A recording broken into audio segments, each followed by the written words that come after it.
আসসালামু আলাইকুম রহমতুল্লাহি আবরাকাতুহ। ইন্নাল হামদালিল্লাহ নাহমাদুহু ওয়া নুসাল্লি আলা রাসূলিহিল কারীম।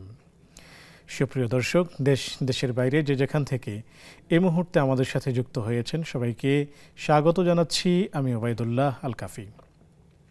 দেখছেন আপনাদের প্রিয় চ্যানেল নেক্সাস টেলিভিশনের নিয়মিত আয়োজন ইসলামী ব্যাংক বাংলাদেশ পিএলসি নিবেদিত ইসলামী জীবন বিধান। আজকের এই আয়োজনে আমন্ত্রিত হয়েছেন বিদগ্ধ আলেমদ্বীন, খ্যাতিমান ইসলামিক স্কলার, আমাদের অগ্রজ অত্যন্ত শ্রদ্ধাভাজন ব্যক্তিত্ব শেখ মাহমুদুল হাসান হাফিজাহুল্লাহ। চলুন শেখের সাথে সালাম বিনিময় করে নিচ্ছে। আসসালামু আলাইকুম রহমতুল্লাহি ওয়া বারাকাতুহু। ওয়ালাইকুম আসসালাম রহমতুল্লাহি ওয়া বারাকাতুহু। শেখ কেমন আছেন? আলহামদুলিল্লাহ, আপনি কেমন আছেন? আলহামদুলিল্লাহ, আমিও ভালো আছি। অনেক অনেক শুকরিয়া কষ্ট করে আমাদেরকে সময় দেওয়ার জন্য। শুকরান, জাযাকুমুল্লাহ খাইর। ওয়া ইয়াকুম। সুপ্রিয় দর্শক, আপনাদেরকেও প্রীতি ও শুভেচ্ছা জানাচ্ছি যারা এই মুহূর্তে নেক্সাসের পর্দায় চোখ রেখেছেন। সুপ্রিয় দর্শক, আপনিও এই জমজমাট আয়োজনের সাথে যুক্ত হতে পারবেন স্ক্রিনে দেখানো নাম্বারে এবং জেনে নেবেন অজানা বিষয়গুলো। দীর্ঘদিন আমরা সরাসরি সম্প্রচারে ছিলাম না, বন্ধ ছিল। আজই প্রথম শুরু হলো এবং এটি চলতে থাকবে ইনশাআল্লাহ তাআলা 4টা থেকে 5টা সরাসরি লাইভ অনুষ্ঠান। আপনারা আমাদের সাথেই থাকবেন এবং মূল্যবান সময়গুলো দিয়ে আমাদের কাছে এলমি বিভিন্ন বিষয় জানবেন। আমরাও উপকৃত হব, আপনারাও উপকৃত হবেন। সুপ্রিয় দর্শক, আজকে কোন বিষয় নিয়ে আলোচনা হবে? আজকের বিষয় হলো ইসলামের দৃষ্টিতে দ্বিমুখী আচরণ, মুনাফিকি আচরণ। মুনাফিকি বা নিফাকি ইসলাম কি আদৌ সমর্থন করে, না আল্লাহ রাব্বুল আলামিন তাদের ব্যাপারে কোনো আয়াত নাজিল করেছেন?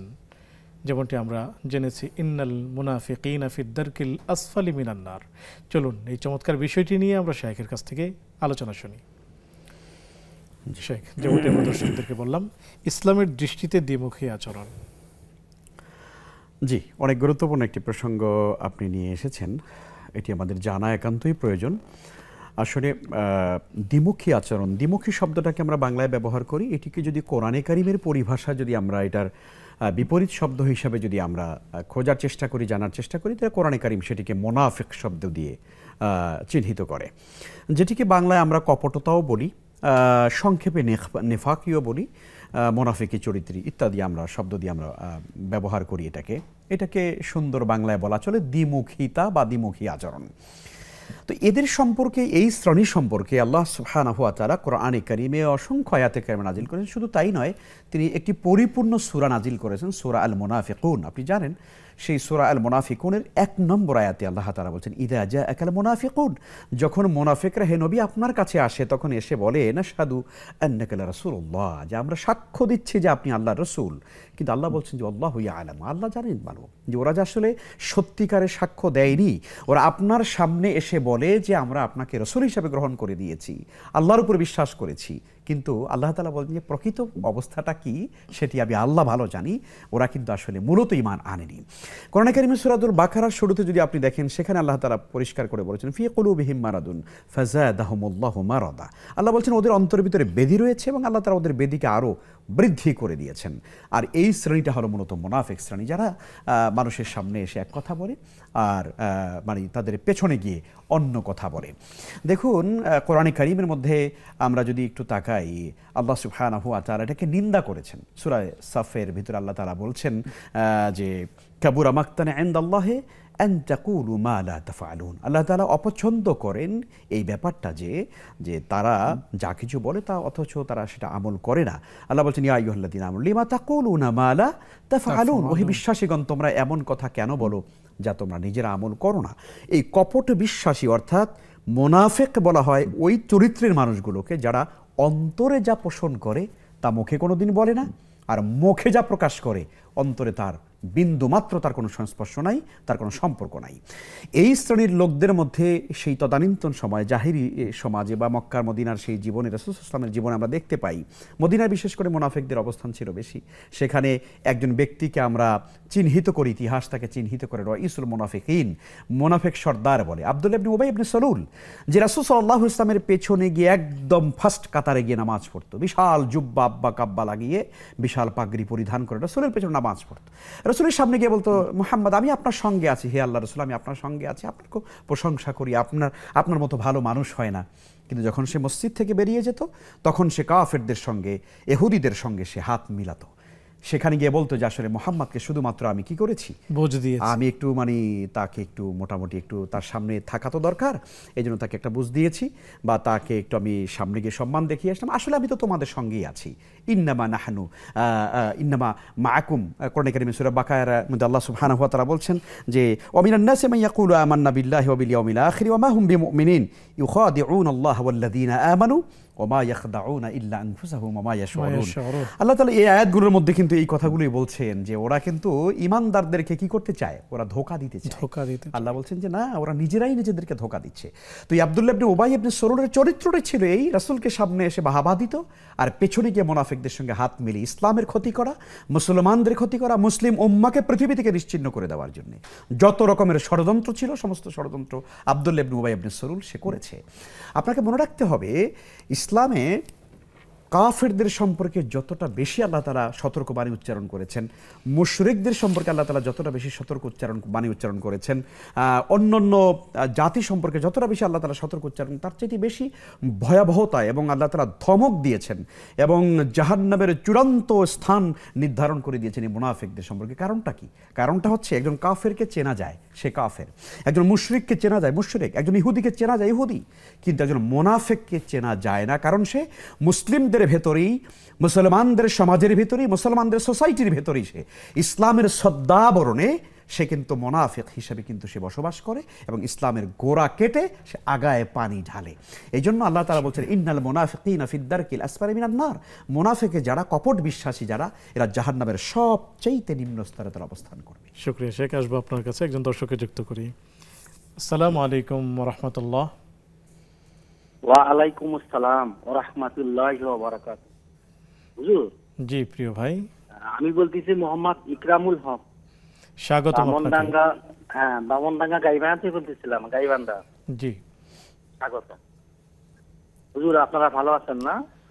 আলহামদুলিল্লাহ, আল্লাহ ভালো রেখেছেন, নিশ্চয়ই আপনিও ভালো আছেন। জি জি, আমিও ভালো আছি। আমার প্রশ্ন হচ্ছে, আমি একটা আমল করি, এটা ঠিক আছে না নাই, আমি হুজুরের কাছে জানতে চাই। জি, আমি ইশরাক সালাতের পরে পুরো 1 ঘন্টা আমি আল্লাহ রাব্বুল আলামিনের কাছে 2 হাত তুলে মোনাজাত করি, পুরো 1 ঘন্টা। আমি যে কোনো বিষয়ে আমি চাই, আল্লাহ তাআলার কাছে চাই। এটা ঠিক আছে না নাই, এটা বিদআত হচ্ছে না সঠিক হচ্ছে, এটা আমি হুজুরের কাছে জানতে চাই। জি, আরো কোনো প্রশ্ন? জি জি জি, একটাই হুজুর। জি, প্রিয় ভাই, আপনি আমাদের সাথেই থাকুন, শেখ উত্তর দিবেন ইনশাআল্লাহ তাআলা। শেখ খুব চমৎকার বলছিলেন, ইন্নাল মুনাফিকিনা ফিদ দারকিল আসফালি মিনান নার, যদি বলতেন। জি, মুনাফিকদের ব্যাপারে আল্লাহ তাআলা বলছেন যে এরা জাহান্নামের সর্বনিম্ন স্তরে থাকবে। তার মানে হচ্ছে এদেরকে আল্লাহ তাআলা আগে পাঠাবেন। এরা একেবারে জাহান্নামের গভীর থেকে গভীর, যে একেবারে সেই গভীরতম স্থানে তারা অবস্থান করবে, কারণ তারা ইসলামের সঙ্গে তারা কপটতা করেছে, উম্মার সঙ্গে তারা কপটতা করেছে, মানুষের সঙ্গে তারা প্রতারণা করেছে। এই মুনাফিকদের মূল চরিত্রই হচ্ছে এরা মানুষকে যা কিছু তারা বলবে, আশ্বাস দেবে, করবে তার সম্পূর্ণ বিপরীত। দেখুন, বিখ্যাত হাদিসটি না বললে আজকের আলোচনা পরিপূর্ণতা পাবে না। নবী সাল্লাল্লাহু আলাইহি ওয়াসাল্লাম বলেছেন যে আয়াতুল মুনাফিকি সালাস, মুনাফিকের আলামত বা এর যে সিমটম, প্রিয় দর্শক, এটি আমার কথা নয়, রাসূল সাল্লাল্লাহু আলাইহি ওয়াসাল্লাম আজ থেকে ১৫০০ বছর আগে তার বাণী, তার মুখনিসৃত সেই মধুময় বাণী তিনি আমাদের সামনে রেখে গিয়েছেন। কেন? যাতে করে উম্মাহ কিয়ামত পর্যন্ত যত বড় সংকটে, সমস্যায় পড়বে, মুসলিম উম্মাহ যত বড় বিপদে পড়বে, তখন বিপদে পড়ার পরে তারা মুনাফিকদেরকে তারা চিহ্নিত করবে এবং তাদের কাছ থেকে তারা নিজেদেরকে বাঁচাবে, উম্মাকে বাঁচাবে, জাতিকে তারা রক্ষা করবে। এই জন্য রাসূল সাল্লাল্লাহু আলাইহি ওয়াসাল্লাম মুনাফিকদের ব্যাপারে পরিষ্কার বলেছেন, আয়াতুল মুনাফিকি সালাস, মুনাফিকের আলামত হলো 3টা। ইযা হাদ্দাসা কাযাবা, ও কথা বললে মিথ্যে কথা বলে।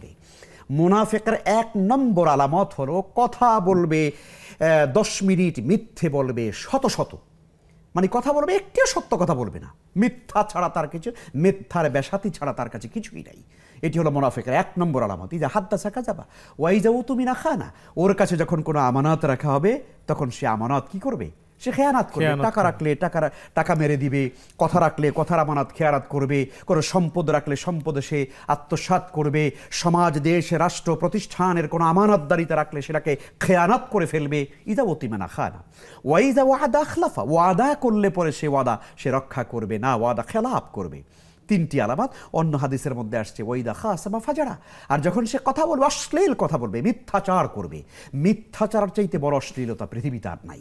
এই জন্য কথা যখন সে বলবে তখন মিথ্যাচার করবে এবং অযাচিত নোংরা কথা, অশ্লীল কথা, মানুষকে নানান রকমের ব্যঙ্গ বিদ্রুপ করে তারপরে কথা বলবে। রাসূল সাল্লাল্লাহু আলাইহি ওয়াসাল্লাম বলেন এই 4টা হচ্ছে, এই 4টা যার মধ্যে দেখবে অন্য হাদিসের মধ্যে সুন্দর ইবারাত এসেছে কানা মুনাফিকান খালিসা, তাকে একবার নির্ভেজাল মুনাফিক, টাটকা মুনাফিক। মানে এই চরিত্রগুলো যাদের মধ্যে আছে, কথা বললে মিথ্যে কথা বলে, আমানত রাখলে খেয়ানত করে, ওয়াদা করলে খেলাফ করে, আর যখন কথা বলে তখন সে অশ্লীল কথা বলে, মিথ্যাচার করে এবং মানুষকে ব্যঙ্গাত্মক করে কথা বলে। নবীজি বলছেন এই চরিত্রগুলো যার মধ্যে আছে, যে বা যার মধ্যে আছে, কানা মুনাফিকান খালেসা, সে হলো নির্ভেজাল টাটকা মুনাফিক। অতএব এই চরিত্রগুলো যদি আমাদের মধ্যে থাকে তাহলে আমরা মোমেন হতে পারবো না। আর মোমেন যে ব্যক্তি হতে পারবে না, মুনাফিকের খাসলাত যার মধ্যে থাকবে, আল্লাহ তাআলার ওই আয়াতে কারিমার পরিপ্রেক্ষিতে সে জাহান্নামের সর্বনিম্ন স্তরে সে চলে যেতে হবে। সুতরাং আমাদের ভিতরে এই মুনাফিকে নেফাকের চরিত্র, কপটতার চরিত্র, দ্বিমুখিতার এই চরিত্র যেন আল্লাহ তাআলা আমাদের ভিতরে কারো ভিতরে না রাখেন। কোনো একটি চরিত্র যদি আমাদের মধ্যে থাকে, হাত্তা ইয়াদাহা, নবীজি বলেছেন যতক্ষণ পর্যন্ত সে ওইটা না ছাড়বে ততক্ষণ পর্যন্ত সে খাঁটি ইমানদার হতে পারবে না। অতএব আল্লাহ তাআলা যেন আমাদেরকে হেফাজত করেন। আমিন ইয়া রাব্বাল আলামিন।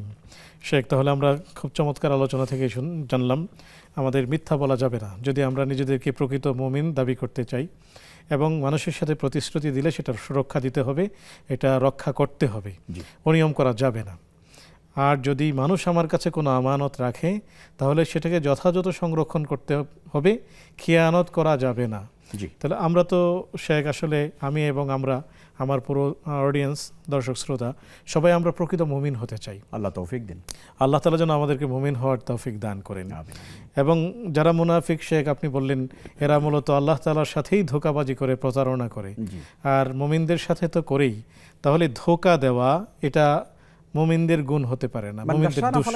রাসূল বলেছেন আল্লাহু আকবার, যে আমাদের মধ্য থেকে আমাদের সাথে প্রতারণা করে, কথা বলবে একটা, কাজ করবে একটা, ওয়াদা করবে, ওয়াদা লঙ্ঘন করবে, মিথ্যাচার করবে, তথ্য বিভ্রাট ঘটাবে, মানবতাকে, মানব জাতিকে, মানব সভ্যতাকে একদম মানে আপনার নানান রকমের ঘোলাটে পরিস্থিতির মধ্যে ফেলে দিবে। এদেরকে মানে মানবতা আসলে এদেরকে দুশ্মন মনে করে, গোটা মানব জাতি এদের থেকে বেঁচে থাকা উচিত। আরেকটা ব্যাপার হচ্ছে, দেখুন ইসলাম কেন মুনাফিকের ব্যাপারে কোরআন এবং হাদিসে আমরা যা কিছু বলছি সে তো কোরআন এবং হাদিস থেকেই বলছি। তো কোরআন এবং সুন্নাহর ভিতরে এই বিষয়টাকে কেন এত গুরুত্বের সঙ্গে আলোচনা করা হয়েছে, এটা এই জন্য আলোচনা করা হয়েছে, মুনাফিকদের ব্যাপারে যদি আমরা সচেতন না হই তাহলে পরে ইসলামী উম্মাহ, মুসলিম উম্মাহ কখনো সামনে এগোতে পারবে না। ইসলামী সমাজ এবং রাষ্ট্র ব্যবস্থা কখনো নির্ভেজাল হতে পারবে না। আপনি দেখুন নবীজি সাল্লাল্লাহু আলাইহি ওয়াসাল্লাম যখন মক্কা থেকে মদিনা গেলেন, তো মদিনা যাওয়ার পরে তিনি তো মক্কায় কাফেরদেরকে চিনতেন, অন্যান্য জাতিকে চিনতেন। মদিনা যাওয়ার পরে মদিনার কারা ইহুদি, কারা খ্রিস্টান, তাদেরকে নবীজি চিনতেন। কিন্তু মুনাফিকরা যেহেতু ছদ্মাবরণে ছিল, এদেরকে পরিষ্কারভাবে চেনা যেত না। রাসূল সাল্লাল্লাহু আলাইহি ওয়াসাল্লাম এ কারণেই কিন্তু তাদেরকে কি করেছেন, এদের ব্যাপারে সতর্ক করেছেন। আপনি দেখেন উহুদের ময়দানে রাসূল সাল্লাল্লাহু আলাইহি ওয়াসাল্লাম যখন যুদ্ধ করতে গেলেন, সেখানে মুনাফিকরাই কিন্তু আসলে মুসলমানদেরকে কুপ্ররোচনা দিয়ে তারপরে একটা বড় অংশ 300-350 সাহাবীদেরকে উহুদের ময়দান থেকে তাদেরকে নিয়ে ভেগে চলে আসলো। এই যে একটা ঐতিহাসিক প্রেক্ষাপট যে মুনাফিকরা এভাবে যুদ্ধের ময়দান থেকে মুসলমানদেরকে পরাজিত করে, যদিও তারা কিন্তু ইসলামের লেবাস লাগায়, যদিও তারা মানে নিজেরা অনেক কিছু দাবি করে, আমি একজন খাঁটি ইমানদার, আমি একজন হাজি, আমি হজ করি, আমি নামাজ পড়ি, আমি তাহাজ্জুদ গোজার, আমি কোরআন পড়ি, আমি অনেক কিছু করি, এগুলো তাদের লেবাস।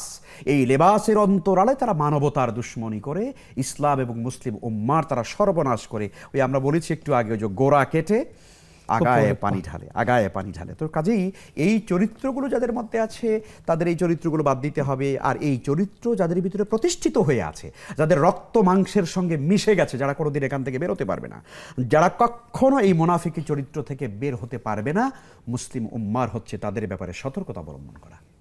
আমিন। আল্লাহ যেন আমাদেরকে সতর্ক হওয়ার তৌফিক দান করেন। শেখ, আমরা একটি বিরতি নিচ্ছি ইনশাআল্লাহ। সুপ্রিয় দর্শক, দেখছেন আপনাদের প্রিয় আয়োজন ইসলামী জীবন বিধান, নিবেদক ইসলামী ব্যাংক বাংলাদেশ পিএলসি। সময় হলো একটি বিজ্ঞাপন বিরতিতে যাবার, ফিরছি একটু পর, আমাদের সাথেই থাকুন।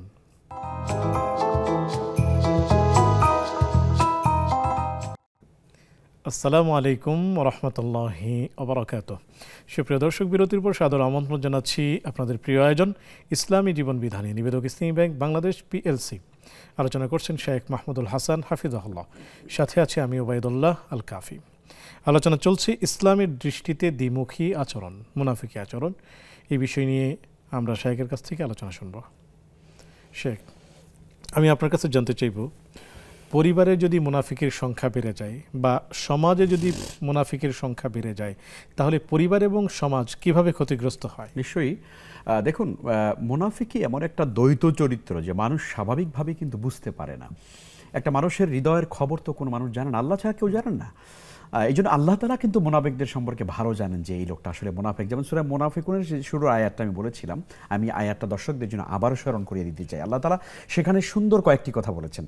একটা প্রথম কথা হচ্ছে যে ইজা জা আকাল মুনাফিকুন, যখন হে রাসূল আপনার কাছে মুনাফিকরা আসে, তার মানে মুনাফিকরা মুসলিম সমাজেই বাস করে।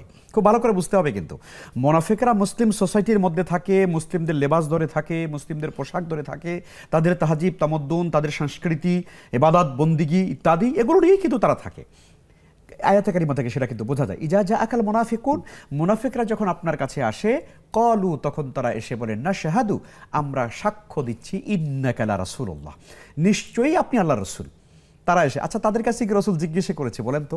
মানে একটা প্রশ্ন আপনি খেয়াল করে দেখবেন আয়াতে কারিমার মধ্যে, রাসূল তো তাদের কাছে জিজ্ঞাসা করে নাই যে আমি আল্লাহর রাসূল কিনা, তোমরা একটু বলো তো। তারা আগ বাড়িয়ে বলছে।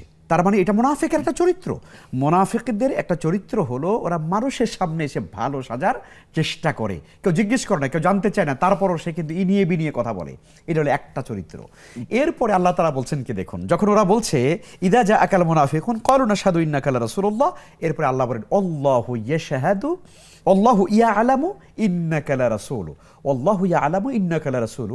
আল্লাহ বলছেন কি দেখুন, যে মুনাফিকরা যখন রাসূল আপনার কাছে সেই কথা বলছে যে আপনি আল্লাহ রাসূল, আমি আল্লাহ এবার বলছি কি শোনো, আমি আল্লাহ বলছি যে আল্লাহু ইয়ালামু, আল্লাহই ভালো জানেন, তিনি সম্যক অবগত আছেন যে ইন্নাকা লা রাসূলু, তিনি আল্লাহর রাসূল। এরপরে আল্লাহ বলছেন আল্লাহু ইয়াশহাদু, আর আল্লাহ তাআলা সাক্ষ্য দিচ্ছেন, আল্লাহ সাক্ষী দিচ্ছেন, ইন্নাল মুনাফিকিনা লাকাযিবুন।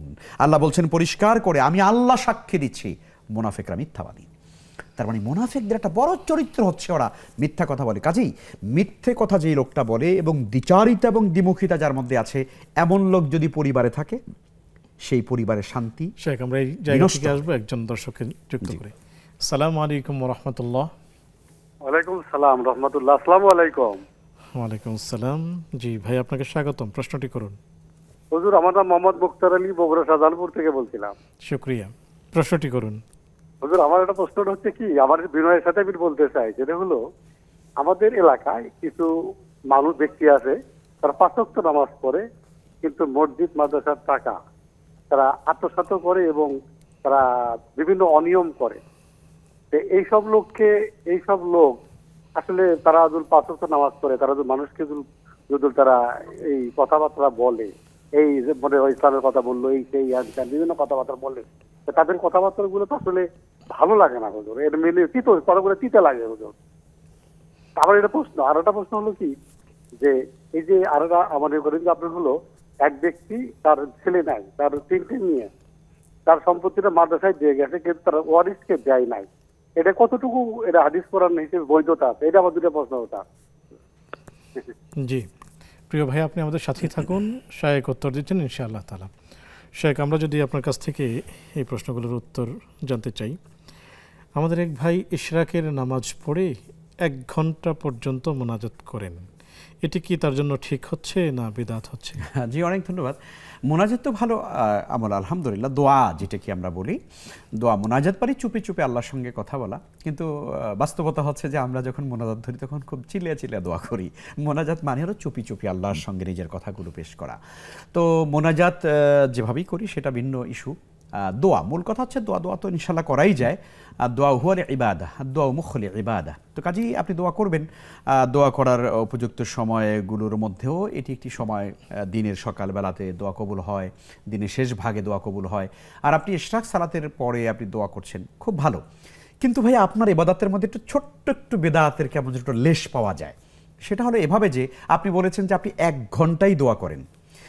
প্রিয় ভাইকে বলছি, কোনো ইবাদাত, যে কোনো ইবাদাতের ক্ষেত্রেই রাসূল সাল্লাল্লাহু আলাইহি ওয়াসাল্লাম থেকে যখন সেটাকে কোনোভাবে সংখ্যা বা অবস্থা বা পরিমাপ, পরিমাণ ইত্যাদি দিয়ে যখন রাসূল সাল্লাল্লাহু আলাইহি ওয়াসাল্লাম থেকে যখন এটাকে নির্ধারণ করা না হবে, সেই ক্ষেত্রে যখন আপনি ওটাকে নির্ধারণ করে ফেলবেন, সংখ্যা দিয়ে নির্ধারণ করে ফেলবেন, অথবা কোনো সময়ের সঙ্গে নির্ধারণ করে ফেলবেন, টাইমের সঙ্গে নির্ধারণ করে ফেলবেন, তখন সেটা কিন্তু বিদআত হবে। মনে রাখতে হবে মোনাজাত কিন্তু খুবই ভালো ইবাদত, দোয়া আল্লাহর কাছে করতেই হবে, কিন্তু আপনি প্রতিদিন 1 ঘন্টা করে দোয়া করছেন। আমার প্রশ্ন, আপনি 1.5 ঘন্টা করেন না কেন? বা আমার প্রশ্ন, আপনি 1.5 ঘন্টা করেন না কেন?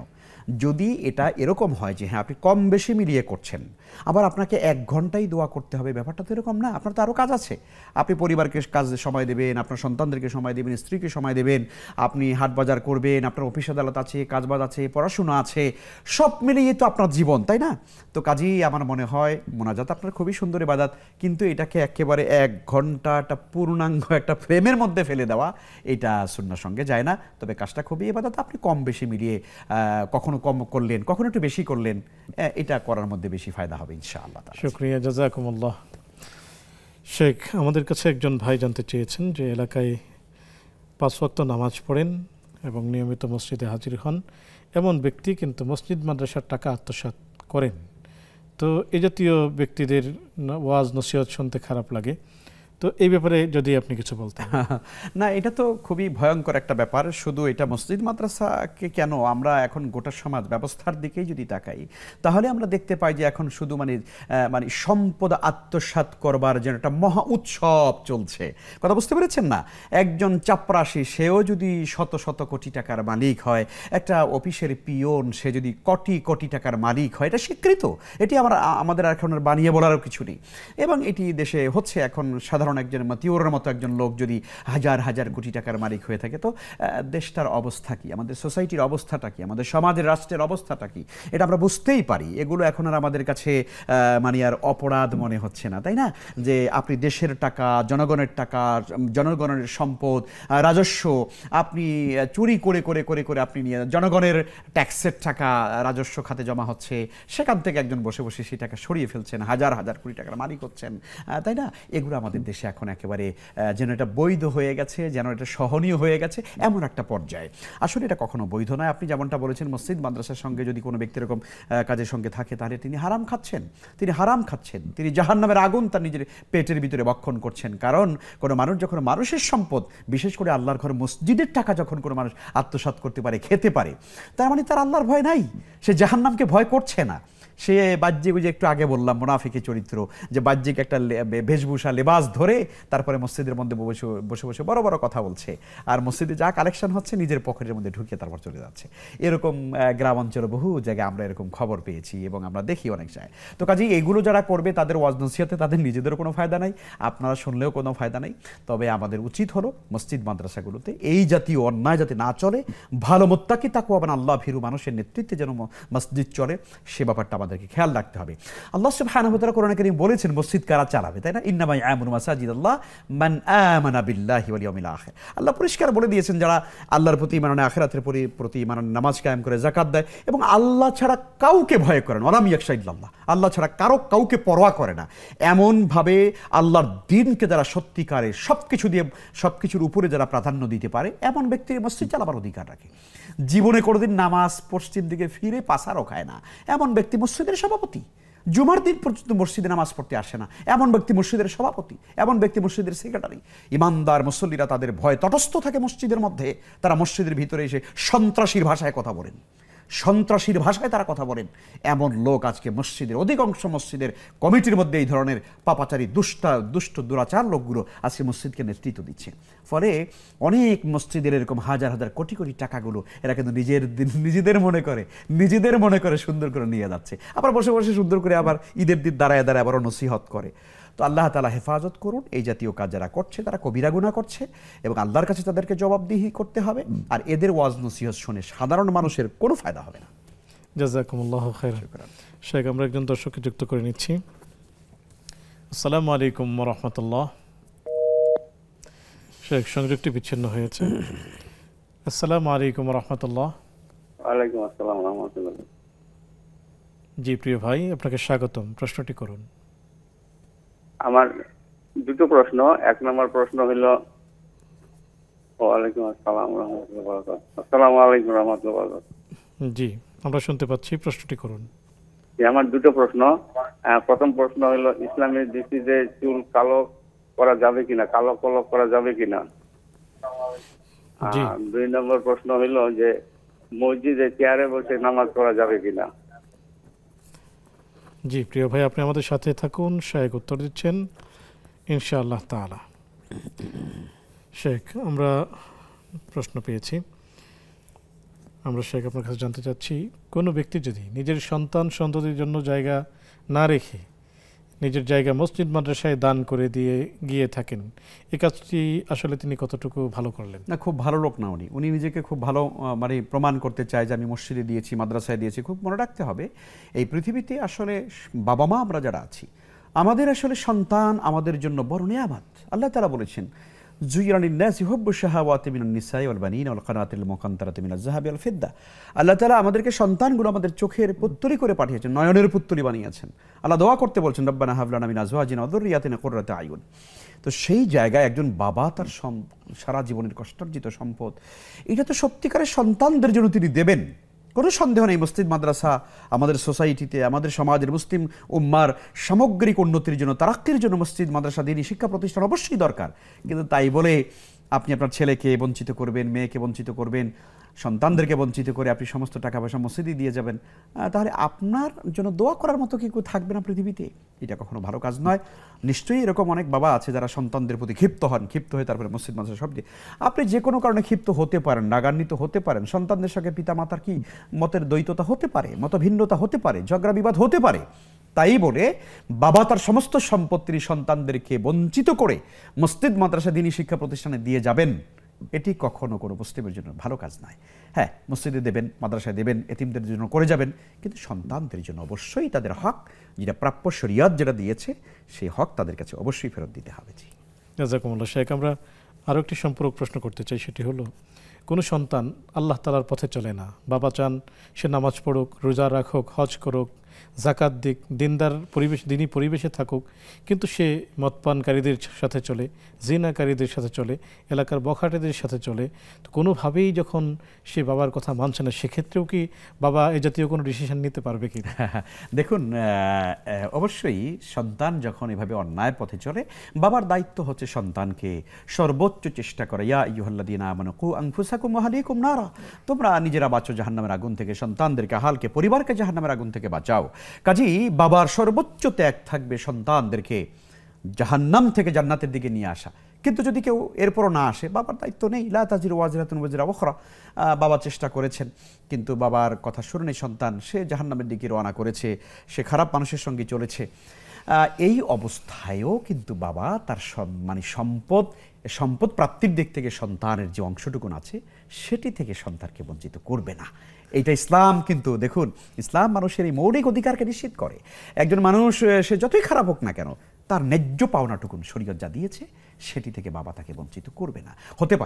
হতে পারে যে ওই বাবা তার ন্যায্য অধিকারটুকুন দেওয়ার কারণে একটা সময় হয়তো বাবা মরে গেছে, বাবার সম্পদটুকুন পেয়েছে, তখন তার ভিতরে আহারে আমার বাবার এই সম্পদ আমি পেলাম, বাবা আমাকে মানুষ করবার জন্য কত কিছু করেছে, ঠিক আছে আমি এখন থেকে ভালো হয়ে গেলাম।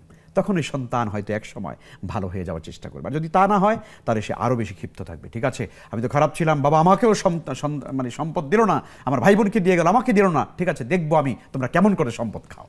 তো এরকম করে আমরা শরিয়াতের মূল বিষয়টিকে বুঝতে হবে, কোনো মানুষকে তার ন্যায্য অধিকার থেকে বঞ্চিত করা উচিত নয়। জাযাকুমুল্লাহু খাইরান।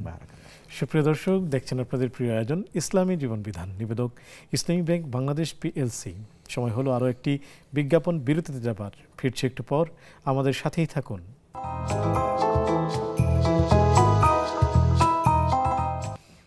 আসসালামু আলাইকুম ওয়া রাহমাতুল্লাহি ওয়া বারাকাতুহু।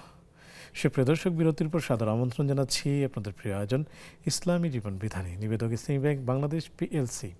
আলোচনা করছেন শেখ মাহমুদুল হাসান হাফিজাহুল্লাহ, সাথে আছি আমি ওবায়দুল্লাহ আল কাফি। আলোচনা চলছে ইসলামের দৃষ্টিতে দ্বিমুখী আচরণ, মুনাফিকি আচরণ।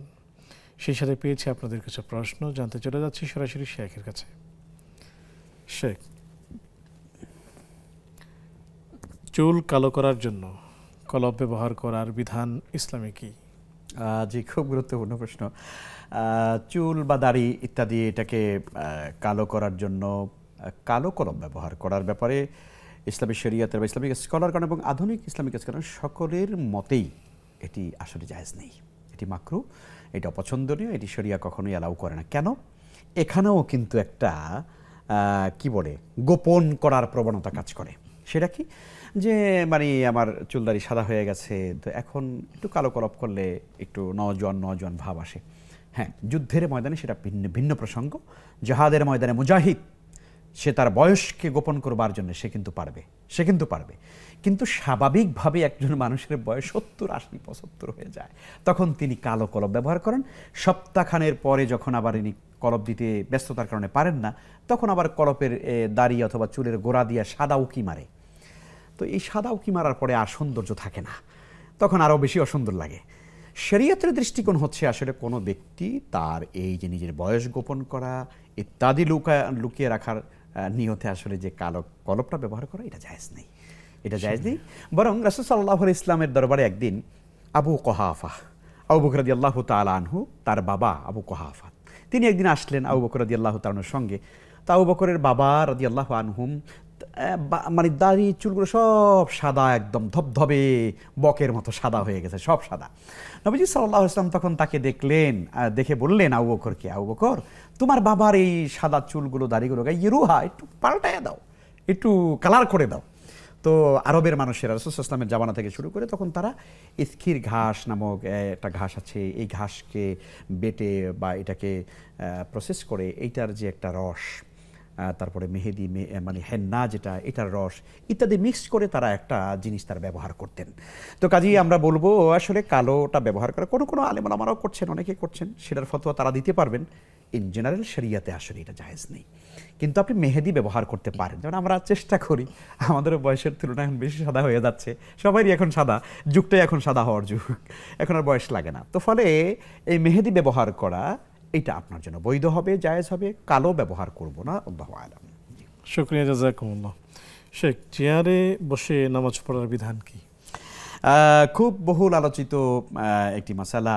আসলে চেয়ারে বসে নামাজ আদায় করা, ইসলামী শরীয়তের প্রথম যুগের দিকে যদি আমরা তাকাই, চেয়ারের কোনো ব্যবহার ছিল না। সেখানে হাদিসে স্বাভাবিকভাবে কথা হচ্ছে দাঁড়িয়ে পড়ো, সল্লে কায়েমা, দাঁড়িয়ে পড়ো, না পারলে বসে পড়ো, না পারলে শুয়ে পড়ো। কেমন কোন একজন ব্যক্তি দাঁড়িয়ে পড়ছেন, না পারলে বসে পড়ছেন, মানে বসে বলতে মানে কি, কোথায়, মাসাল্লার উপরে বসে বা ফ্লোরে বা নিচে পাটিতে উনি বসে সরাসরি নামাজ পড়ছেন, বসতেও পারেন না, শুয়ে পড়ছেন। তো এটাই ছিল ইসলামের প্রথম যুগে। ইসলামের প্রথম যুগে রাসূল সাল্লাল্লাহু আলাইহি ওয়াসাল্লামের জামানায় সাহাবায়ে কেরাম 3 যুগ সোনালী যুগে এভাবে করে চেয়ারের ব্যবহার দেখা যায় না। কিন্তু এখন বর্তমান সময়ে যেহেতু মানুষ অসুস্থ হয়ে যায়, কখনো কখনো মেরুদণ্ডে ব্যথা, হাঁটুতে ব্যথা, পায়ে ব্যথা, এই ব্যথা আগেও ছিল না তা না, কিন্তু তারা আসলে মনে করতেন ব্যথা আছে থাকুক, আমার নামাজ আমি রাসূলের সুন্নাত মোতাবেক পড়ব। কিন্তু এখন তো আমরা সুন্নাহ মানতে চাই না, সুন্নাহকে অ্যাভয়েড করে এখন একটু ফাঁক ফোকর দিয়ে কীভাবে একটু সুবিধা আদায় করা যায়। একদম জাজ্জল্যমান আমাদের চোখে দেখা লোকটা হাঁটতে হাঁটতে হাঁটতে হাঁটতে ঠন ঠন করে মসজিদে ঢোকার পরে সুন্দর করে চেয়ারের মধ্যে বসে গা দিয়ে বসে পড়লেন। তা আপনি বলেন তো কিভাবে একটা মানুষকে আমরা বলি যে চেয়ারে বসে নামাজ পড়া জায়েজ? তো এই সকল সিচুয়েশনে আসলে কোনো মানুষের উচিত না চেয়ারে বসে নামাজ পড়া। তবে একান্ত 90 বছর, 95 বছর, 80 বছর, 100 বছর বয়স হয়ে গিয়েছে এমন অতি শিপর একেবারে বৃদ্ধ মানুষ, হাত পা কাঁপে কোনোভাবে দাঁড়িয়ে থাকতে পারেন না, রুকু সেজদা করবার সুযোগ নাই, ইসলামিক ওলামায়ে কেরাম স্কলারগণ বলেন যে এই ব্যক্তির জন্য, এই ধরনের অসুস্থ মানুষের জন্য চেয়ার অনুমোদন করা যেতে পারে। তবে মসজিদে এখন যেভাবে চেয়ার মসজিদকে দখল করে ফেলতেছে, আপনি দেখবেন কোনো কোনো মসজিদে মাশাআল্লাহ 2 পাশ একবারে চেয়ার দিয়ে দখল হয়ে গেছে, মনে হয় যে একেবারে মানে কমিউনিটি সেন্টারের মতো অবস্থা হয়ে গেছে এই মসজিদগুলো। এগুলো ঠিক না। আমরা যতটা সম্ভব যদি আমরা বসতে সেজদা করতে না পারি, তাহলে 2 পা সামনে দিয়ে একেবারে সরাসরি মুসল্লার উপরে বসে বসে নামাজ পড়া, এটা সবচেয়ে বেশি সুন্নাহ। মাঝখানে চেয়ার ব্যবহার করা এটা আসলে সুন্নায় প্রমাণিত নয়। তবে আধুনিক যুগের ওলামায়ে কেরাম বলেন প্রয়োজনে ব্যবহার করা যেতে পারে। শুকরিয়া, জাযাকুমুল্লাহু খাইরান। শেখ, আমরা দর্শককে যুক্ত করছি। আসসালামু আলাইকুম ওয়া রাহমাতুল্লাহ। ওয়ালাইকুম আসসালাম ওয়া রাহমাতুল্লাহি ওয়া বারাকাতুহু। আমি আব্দুল মতিন বলছি ঢাকা থেকে। জি, আপনাকে স্বাগতম। প্রশ্নটি করুন। জি, আমার 2টা প্রশ্ন। আমি শুকরিয়া আদায় করছি আবার আপনারা 4টা থেকে অনুষ্ঠান শুরু করছেন, এবং এটা আমাদের অনেক রাত আমরা শুনতে পাই না, এই জন্য 4টা অনুষ্ঠানটা ভালো।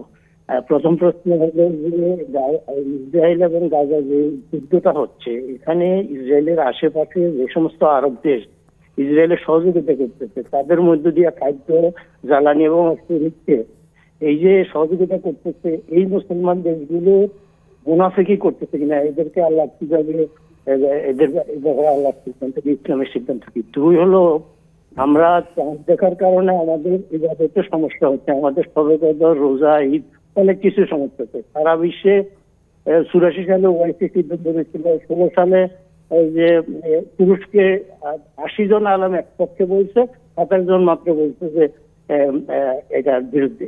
কিন্তু সারা বিশ্বে সব মুসলমানের, অথচ ন্যায়নিষ্ঠ একজন মুসলমানের দেখলেই তো সারা বিশ্বে এটা কথা। এখন তো মিনিটের মধ্যে সারা বিশ্বে খবর দিয়ে থাকে। হিন্দু এবং বৌদ্ধরা কিন্তু চাঁদের অনুষ্ঠানগুলো তারা কিন্তু সারা বিশ্বে একদিন পালন করে, আমরা কেন মুসলিমরা একদিন পালন করতে পারবো না? এটা আমাদের অনেক ইবাদত নষ্ট হচ্ছে।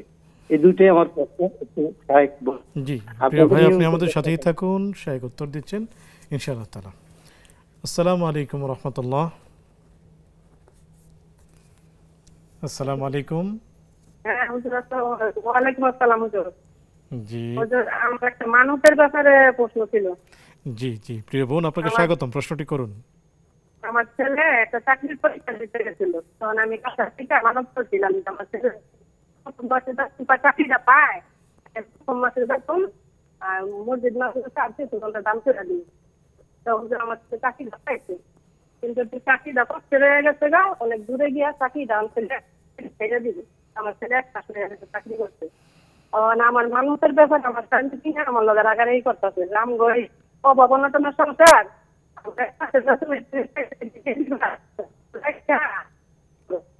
আমি কি কিছু রাখতে পারবো নাকি পুরো দাম করে দিতে হবে? জি প্রিয় বোন, আপনি আমাদের সাথেই থাকুন, শায়েখ উত্তর দিচ্ছেন ইনশাআল্লাহ তাআলা। শেখ, গাজা এবং ইসরায়েল যুদ্ধে, মুসলিম এবং ইসলামের দুশমনদের সাথে যুদ্ধে অনেক মুসলিম কান্ট্রি ইসরায়েলকে সহায়তা দিচ্ছে, তারা কি মুনাফিকের আওতায় পড়বে কিনা? ওরা ক্ষেত্রপদে শুধু মুনাফিক না, ওরা ক্ষেত্রপদে কাফের, কোনো সন্দেহ নেই। আমরা একটু আগে বলেছি আসলে অধিকাংশ সময় মুনাফিকরা কাফের হয়, কারণ এরা আসলে মূলত একটা সদ্দাবরণ ধরে, একটা বাহ্যিক অবয়ব ধরে তারা মুসলিম জনগোষ্ঠীর ভেতরে তারা বসে থাকে। মূলত এরা মুনাফিক নয় শুধুমাত্র, এরা কখনো কখনো ক্ষেত্রভেদে ওরা কাফেরদের চাইতে নিকৃষ্ট, এবং ওরা কাফেরও বটে। ওরা হয়তো মুখে বলছে আমরা ইসলাম মানি, ওরা মুখে বলছে কালেমা, ওরা মুখে বলছে তাশাহুদ, ওরা মুখে আল্লাহকে স্বীকৃতি দিচ্ছে, কিন্তু ওরা বাস্তবিক পক্ষে ওরা মুসলমান নয়। এই জন্য আমাদেরকে পরিষ্কার করে বুঝতে হবে, আজকের যারা প্রথম কিবলা বাইতুল মাকদিস এবং সেই পুণ্যভূমি আজ প্যালেস্টাইনকে হেফাজত করবার জন্য যেই মুসলিমরা, ন্যূনতম মুসলমানদের ইমানি দায়িত্ব তারা পালন করছে না, ওদেরকে কাল কিয়ামতের বাজারে আল্লাহর আদালতে তাদেরকে জবাবদিহি করতে হবে। আর যারা পরিকল্পিতভাবে ইহুদি খ্রিস্টানদেরকে যারা সহযোগিতা করছে, 100% ওরা মুসলিমদের কোনো বন্ধু নয়। লা ইয়াত্তাখিযুল মুমিনুনাল কাফিরিনা আউলিয়া মিন দুনিল মুমিনিন, আল্লাহ পরিষ্কার করে বলে দিয়েছেন, তোমরা মোমেনরা খবরদার কখনো যেন মোমেনদেরকে ছাড়া অন্য কাউকে যেন বন্ধু হিসেবে গ্রহণ না করো।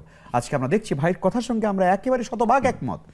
আজকের এই গাজা এবং ফিলিস্তিনের চতুর্দিকে যে মুসলিম দেশগুলো আছে, আমরা নাম নিতে চাই না, এই দেশগুলোর অধিকাংশ শাসকরা আছে, ওরা পাপিষ্ঠ নরাধাম মোনাফেক নয়, শুধু আব্দুল্লাহ ইবনে উবাই ইবনে সলুলের উত্তরসূরি নয়, ওরা আবু জাহাল আবু লাহাবের উত্তরসূরি। ওদের ভিতরে ন্যূনতম আজ আমার মুসলিম ভাই বোনদের রক্ত দেখার পরে আজ এই গোলাপে পাপড়ির মতো সন্তানগুলোকে আজকে বুলেটের আঘাতে ঝাঁঝরা করে দেওয়া হচ্ছে, বাড়িঘরগুলো ধ্বংস করে দেওয়া হচ্ছে। এত নির্মমতা বর্বরতা দেখার পরেও যেই মুসলিম শাসকরা ওরা নারী আর মত নিয়ে আছে, বিশ্বাস করুন আল্লাহর কসম, ওরা মোমেন নয়, ওরা মোমেন হতে পারে না। মানবতার উপরে এত জুলুম চলছে, কারবালা চলছে আজ, আর ওরা বসে বসে ফুর্তি করছে। সুতরাং এদের সঙ্গে কোনো ধরনের ইমানি সম্পর্ক, এদের সঙ্গে কোনো ধরনের বৈশ্বিক সম্পর্ক রাখা কোনো ইমানদারদের জন্য, কোনো মুসলিম দেশের জন্য বৈধ নয় আমরা মনে করি। রাসূল সাল্লাল্লাহু আলাইহি ওয়াসাল্লাম পরিষ্কার বলেছেন না সেই বিখ্যাত হাদিস, মান তাশাব্বাহা বিকাউমিন ফাহুয়া মিনহুম, যে জাতির সঙ্গে ওঠা বসা করে, চালচলন, সভ্যতা, সংস্কৃতি, কাল কিয়ামতের ময়দানে ওরা ওই নরধম পাপিষ্ঠদের সঙ্গে ওদের হাসর নসর হবে। কাজেই আমরা যারা মুসলিম রয়েছি বাংলাদেশে, আলহামদুলিল্লাহ আমরা শুকরিয়া আদায় করি যে বাংলাদেশের এই রাষ্ট্রটি, আলহামদুলিল্লাহ রাষ্ট্র, জনগণ আমরা সকলেই আমরা প্যালেস্টাইনের পক্ষে আলহামদুলিল্লাহ। আলহামদুলিল্লাহ। আমরা এই রাষ্ট্রযন্ত্র আলহামদুলিল্লাহ, আমাদের রাষ্ট্রীয়ভাবেও আলহামদুলিল্লাহ এটা আমরা বলতে পারি যে প্যালেস্টাইনের পক্ষে আমরা সবসময় আমরা অবস্থান নিয়েছি। এদেশের সাধারণ সকল জনগণ, মানে মহলের জনগণ আলহামদুলিল্লাহ আমরা প্যালেস্টাইনের পক্ষে আমরা অবস্থান আমাদের আছে, ভবিষ্যতেও থাকবে ইনশাআল্লাহ তাআলা। ইনশাআল্লাহ তাআলা। শুকরিয়া, জাযাকুমুল্লাহ। সুপ্রিয় দর্শক, দেখছেন আপনাদের প্রিয় আয়োজন ইসলামী জীবন বিধান, নিবেদক ইসলামী ব্যাংক বাংলাদেশ পিএলসি।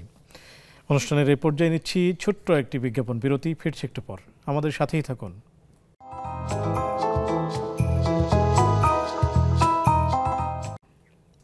আসসালামু আলাইকুম রহমতুল্লাহি বারাকাতুহু।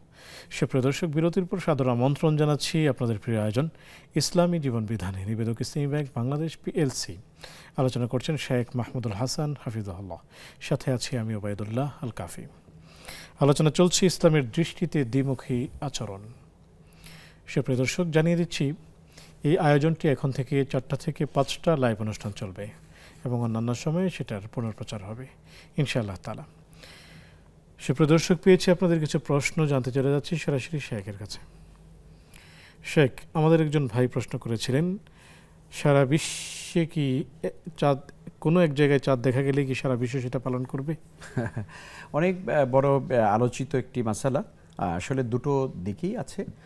এখন বর্তমান এই আধুনিক যুগে অনেক স্কলারগণ তারা গবেষণা করে বলতে চান যে পৃথিবীর কোনো এক জায়গায় হলেই সারা পৃথিবীতে এটি, এবং ইমাম আবু হানিফা রাহমাতুল্লাহ আলাইহির মাযহাবও কিন্তু এটা আপনি জানেন।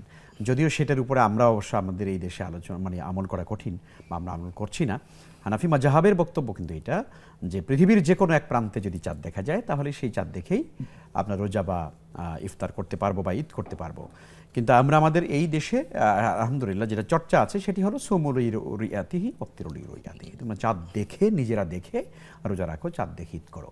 ফলে একটা ব্যাপার হচ্ছে কি জানুন, যে হাদিসের মধ্যে এসেছে যে রাষ্ট্র বা সাধারণ জনগণ এবং অধিকাংশ মানুষ আসলে যেই বিষয়টিকে পরিপালন করে, উম্মতের মধ্যে অধিকাংশ মানুষেরা যে বিষয়টি পালন করে, যেভাবে করে, সেটার সঙ্গেই তোমরা থাকো। আফতিরু ইয়াউমা আফতারান নাস। তো কাজেই আমরা এই দেশে যেটি পালন করি সাধারণত এটি করার ভিতরে আসলে আলহামদুলিল্লাহ কল্যাণ রয়েছে। তবে আমরা মনে করি হ্যাঁ, যদি গোটা দুনিয়ার সকল ইসলামিক স্কলাররা একসঙ্গে বসে যদি একটা সমঝোতা করতে পারেন আলহামদুলিল্লাহ সেটা হতে পারে। কিন্তু সেটি না করে যদি গ্রুপ যদি আমাদের দেশে যেটা হয়, চাঁদপুর অঞ্চলে হয়, বিভিন্ন অঞ্চলে হয়, তারা আলাদা করেন, আর রাষ্ট্র থেকে ঘোষণা করা হয় সেটা আবার ভিন্ন। তো এই যে মানে একই রাষ্ট্রের মধ্যে একাধিকভাবে, এটা হওয়া উচিত নয়। এই জন্য আমরা মনে করি চাঁদ দেখে যেটা পালন করা সেটি আমাদের জন্য ভালো। শুকরিয়া, জাযাকুমুল্লাহ। শেখ, সন্তানের চাকরি হলে প্রথম মাসের টাকা মসজিদ, মাদ্রাসা এবং গরিব দুঃখীদের মধ্যে বিলি করে দেওয়া হবে, এই মর্মে মান্নত করেছিলেন এবং সেই চাকরি হয়েছিল। এখন তাদেরও টানাটানির সংসার, এক্ষেত্রে কিছু টাকা নিজের জন্য রেখে, পরিবারের জন্য রেখে বাকিটুকু দিলে কি হবে? অনেক ধন্যবাদ। একটু মৌলিক একটা বিষয় বলে নিই। আসলে আমরা বিভিন্ন প্রেক্ষাপটে আমাদের দৈনন্দিন জীবনের বিভিন্ন কাজকর্ম করতে গিয়ে আমরা কখনো কখনো মানত করি। মনে রাখতে হবে ইসলাম মানত করার প্রতি উদ্বুদ্ধ করে না। কারণ মানত করার মানিটা হচ্ছে, মূল কনসেপ্টটা হচ্ছে আল্লাহর সঙ্গে একটা চুক্তিবদ্ধ হওয়ার মতো আর কি, চুক্তিতে যাওয়া। চুক্তিতে কীরকম, যে আল্লাহ তুমি যদি করো, তুমি যদি আমাকে এটা দাও তাহলে আমি তোমাকে এটা দিব, গিভ অ্যান্ড টেক। তো আল্লাহর সঙ্গে কি বান্দার কোনো গিভ অ্যান্ড টেক চলে নাকি? আল্লাহ তুমি যদি দাও তাহলে আল্লাহকে কি এই কথা বলা যায় যে আল্লাহ তুমি যদি দাও? আল্লাহ তো দিচ্ছেন, আল্লাহ দিবেন, আল্লাহই দিয়ে থাকেন, আল্লাহ ছাড়া কেউ দেন না। তো কাজে আল্লাহকে এই কথা বলা উচিত না যে আল্লাহ তুমি যদি দাও তাহলে আমি তোমাকে দিব। এই জন্য ইসলামী শরিয়াতে মানত করা যেটা, আল্লাহ আমার যদি এইটা হয় তাহলে আমি আল্লাহ তোমার পথে এইটা দিব, আমার ছেলের চাকরি হলে আমি একটা খাসি দিব, আমার এই অমুকের যদি রোগ ভালো হয় তাহলে আমি আল্লাহ এটা করব, উচিত না। এটা ইসলাম আমাদেরকে নিরুৎসাহিত করে। ইসলাম উৎসাহিত করে কোন ব্যাপারে? আপনার যে কোনো ভালো কাজের ক্ষেত্রে আপনি স্বাভাবিকভাবে দান করবেন, স্বাভাবিকভাবে সাদাকা করে দিবেন। আর সাদাকা তো তারুদ্দুল বালা, সাদাকা করলে বালা দূর হয়ে যায়, মনের আশা পূর্ণ হয়, তাই না? এই জন্য উচিত হলো আল্লাহর সঙ্গে কন্ডিশন না দিয়ে স্বাভাবিকভাবে দান করে দেওয়া। তো যাই হোক, এরপরও মানুষ মানত করে, এটি আল্লাহ তাআলা জানেন, মানুষের মধ্যে এই চরিত্র আছে, আল্লাহ তাআলা তো জানেন আমরা এগুলো করি, গিভ অ্যান্ড টেক করি আমরা। এই জন্য আল্লাহ তাআলা সূরাতুল মায়েদার মধ্যে আল্লাহ বলছেন, ইয়া আইয়ুহাল্লাযীনা আমানু আউফু বিল উকুদ, ও বিশ্বাসীগণ যখন তোমরা এই ধরনের কোনো অঙ্গীকার করবে সেটা পূর্ণ করো। অতএব অঙ্গীকার করলে সেটা পূর্ণ করে ফেলতে হবে। এখন আপনি যেটা করেছেন যে সন্তানের চাকরি হলে পরে তার প্রথম মাসের বেতনটা আমরা দান করে দেব, আর এখন সেটি আপনি হয়তো পাচ্ছেন না। হ্যাঁ, ইসলাম কোনো মানুষের লা ইউকাল্লিফুল্লাহু নাফসান ইল্লা ওয়াসাহা, মানুষের সাধ্যের বাহিরে ইসলাম কোনো জিনিস চাপিয়ে দেয় না। তো কাজেই আপনি চেষ্টা করুন যতটুকু পারেন আপনি এটা দান করে দিন। আর আপনাদের একান্ত নিজেদের পরিবার যেহেতু চালাতে হবে, সুতরাং বাকি টাকা আপনাদের পরিবারের জন্য আপনি ব্যয় করতে পারবেন ইনশাআল্লাহ। অনেক অনেক শুকরিয়া শেখ, জাযাকুমুল্লাহু খাইরান। বারাকাল্লাহু ফিক। সুপ্রিয় দর্শক, যারা এতক্ষণ আমাদের সাথে ছিলেন আপনাদেরকে অনেক শুকরিয়া জানাচ্ছি। এই ছিল আজকে আমাদের আয়োজন। আগামী পর্ব দেখার আমন্ত্রণ জানিয়ে ঠিক এই সময়ে 4টা থেকে 5টা, সে পর্যন্ত ভালো থাকুন, সুস্থ থাকুন।